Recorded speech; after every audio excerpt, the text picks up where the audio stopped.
كمال الوجود بذكر الإله وتصفو الحياة.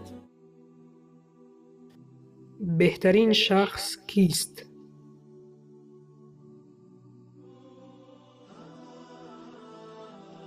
به نام عزت پاک با عرض سلام و ادب و احترام، پیامبر اکرم صلی الله علیه و سلم فرمودند: همه فرزندان آدم خطاکارند و بهترین خطاکاران توبه کنندگانند.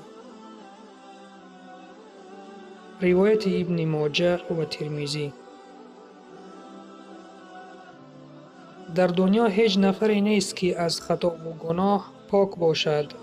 سرشت فرزند آدم چنین است که بعضاً به کردار ناروا دست میزند، اما خداوند با لطف و کرم خود دروازه توبه را برای بنده گناهکارش تا لحظه آخر عمر و تا برآمدن آفتاب از مغرب باز نموده است.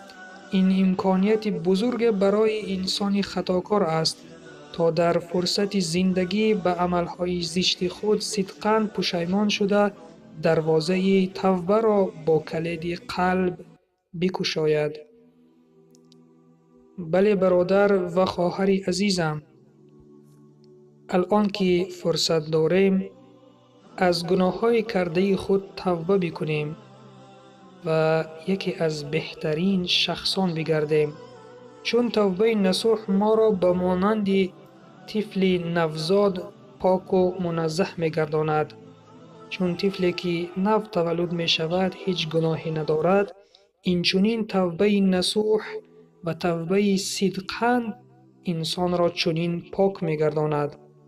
پس الان که فرصت هست، این فرصت را از دست نداده یکی از بهترین ها بشو.